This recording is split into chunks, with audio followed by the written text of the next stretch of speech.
Hi, SB അരുളേലാണ്. കേരളത്തിൽ ഒരു പഞ്ചായത്ത് കേന്ദ്രീകരിച്ചു പരസ്യമായിട്ടുള്ള വോട്ട് കച്ചവടം നടന്നു എന്ന് ഒരു കോൺഗ്രസ് അംഗം വന്ന് മാധ്യമങ്ങൾക്ക് മുന്നിൽ പറഞ്ഞിട്ട് വിവാദമല്ല. വയനാട് പുൽപ്പള്ളിയിലെ ഗ്രാമപഞ്ചായത്ത് അംഗമായിട്ടുള്ള കരുണാകരൻ, അദ്ദേഹത്തിൻ്റെ ഒരു സ്റ്റേറ്റ്മെൻറ്റാണ്. നിലവിലെ കോൺഗ്രസ് അംഗമാണ്. അദ്ദേഹത്തോട് കോൺഗ്രസ് നേതൃത്വം പറഞ്ഞു, സ്റ്റാൻഡിംഗ് കമ്മിറ്റി ചെയർമാൻ തെരഞ്ഞെടുപ്പിൽ തെരഞ്ഞെടുപ്പിൽ BJPക്ക് അനുകൂലമായിട്ട് വോട്ടെടുക്കാൻ അല്ലെങ്കിൽ വോട്ട് ചെയ്യാൻ പാർട്ടി തീരുമാനമെടുത്തു അത്ര.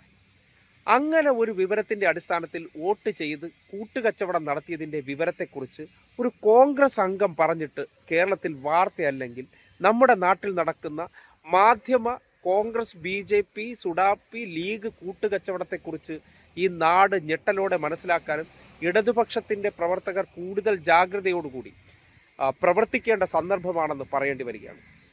ആ പ്രതികരണം കണ്ടേ. പുൽപ്പള്ളി ഗ്രാമപഞ്ചായത്തിൽ നടന്ന സ്റ്റാൻഡിംഗ് കമ്മിറ്റി അംഗങ്ങളുടെ തെരഞ്ഞെടുപ്പുമായി ബന്ധപ്പെട്ട് നമ്മളെ പാർട്ടി നിർദ്ദേശം അനുസരിച്ച് BJPക്കാർ അടക്കം കൂട്ടുനിന്നിട്ടാണ് നമ്മൾ ഇപ്രാവശ്യം ഈ പറയുന്ന 3 അംഗങ്ങളെ തിരഞ്ഞെടുത്തിരിക്കുന്നത്.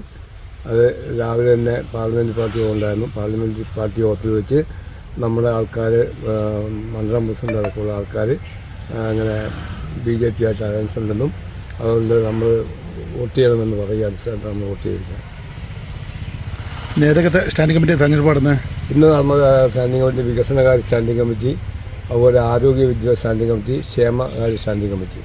ക്ഷേമകാര്യ സ്റ്റാൻഡിംഗ് കമ്മിറ്റിയിൽ നമ്മളെ BJPയുടെ പ്രതിനിധി തിരഞ്ഞെടുക്കുകയും മറ്റേ വികസനകാര്യത്തിൽ കോൺഗ്രസിൻ്റെ സഹായം തിരഞ്ഞെടുക്കുകയും അതുപോലെ വിദ്യാഭ്യാസ ആരോഗ്യ സ്റ്റാൻഡിംഗ് കമ്മിറ്റിയിൽ കോൺഗ്രസിൻ്റെ അംഗത്തെ തിരഞ്ഞെടുക്കുകയും ചെയ്തു. പാർട്ടി നിർദ്ദേശമനുസരിച്ചാണല്ലേ? പാർട്ടി നിർദ്ദേശമനുസരിച്ച്. ഇത് ഒരു CPM വാർഡ് അംഗമാണെന്ന് വിചാരിക്കുക. ഇങ്ങനെ BJPക്ക് അനുകൂലമായി വോട്ട് ചെയ്ത കാര്യത്തെക്കുറിച്ച് പറയുകയാണെങ്കിൽ ഇന്ന് കേരളത്തിലെ അവസ്ഥ എന്തായാലും. കോൺഗ്രസ്സുകാർക്ക് ഇതൊക്കെ ചെയ്യാമെന്ന്. കോൺഗ്രസ്സുകാർ BJPക്ക് വോട്ട് ചെയ്യണം, തിരിച്ച് ചെയ്യണം, ക്രോസ് വോട്ട് ചെയ്യണം.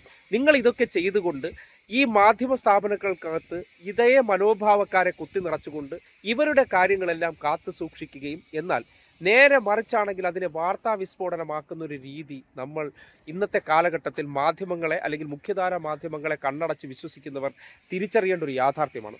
എങ്ങനെയും ഇടതുപക്ഷം തകരുക, മറ്റവർ പരസ്പരം ഒത്തുനിൽക്കുന്നത് അത് സർവ്വസാധാരണമല്ല. അതിലെന്താണ് ഒരു വാർത്ത എന്നുള്ള നിലയ്ക്ക് അവർ പരസ്യമായിട്ടും BJPക്ക് എതിരാണെന്ന് ഇവർ വാർത്ത കൊടുത്ത് അങ്ങനെ ഒരു ആഖ്യാനം സൃഷ്ടിക്കുക. അതിനപ്പുറത്തേക്ക് ഇവർ പരസ്പരം ചെയ്തുകൊണ്ടിരിക്കുന്ന പ്രവർത്തനത്തെക്കുറിച്ച് കോൺഗ്രസിൻ്റെ ഒരു വാർഡ് മെമ്പർ പറഞ്ഞതിന് ശേഷം അത് വാർത്തയാകാതെ പോകുന്നുണ്ടെങ്കിൽ, അത് കേരളത്തിൽ വിവാദമാകാതെ പോകുന്നുണ്ടെങ്കിൽ, വരുന്ന നിയമസഭാ തെരഞ്ഞെടുപ്പിൽ പലയിടങ്ങളിലും നടക്കാൻ പോകുന്ന കൂട്ടുകച്ചവടം ഇതൊക്കെയാണ്.